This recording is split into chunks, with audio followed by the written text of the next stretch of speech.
నవరాత్రి పూజలని వివిధ ప్రాంతాలలో వివిధ రకాలుగా చేసుకుంటారు. మన ప్రాంతంలో కూడా ఒక్కొక్కరు ఒక్కొక్క రకంగా వారి ఆచారాల ప్రకారం చేసుకుంటారు. అంటే కలశం పెట్టుకోవడం కానీ, పీఠం ఏర్పాటు చేసుకోవడం కానీ, మీకు ముందు నుంచి ఆచారం ఉన్నట్లయితే మీరు ఎప్పుడూ ఆ ఆచారం ప్రకారం ఎలా చేస్తారో అలాగే చేసుకోండి. లేదు ఇవేవి ఆచారాలు లేవు అనుకున్న వాళ్ళు చాలా సింపుల్గా భక్తిగా నవరాత్రులలో ఎలా పూజ చేసుకోవాలో ఈ వీడియోలో తెలుసుకుందాం. ఎవరు ఏ పద్ధతిని ఫాలో అయినా ఈ 9 రోజులు అమ్మవారి మీద మనసు లగ్నం చేసి భక్తి శ్రద్ధలతో అమ్మవారిని పూజించుకోవడమే ఇంపార్టెంట్. కలశం పెట్టుకుంటేనే పూజ లేదా పీఠం ఏర్పాటు చేసుకుంటేనే పూజించినట్లు అని ఏమీ లేదండి. పీఠం కలశం ఇవేమీ పెట్టకుండా కూడా పూజ చేసుకోవచ్చు.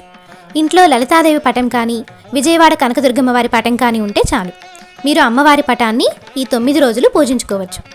మనం పైపైన వాటికి ఎక్కువ ఇంపార్టెన్స్ ఇచ్చే కొద్దీ అసలైన దానికి ఉండే ఇంపార్టెన్స్ తగ్గిపోతుంది. అసలైనది అంటే భక్తి. ఈ నవరాత్రులలో అమ్మవారిని భక్తిగా పూజించుకోండి.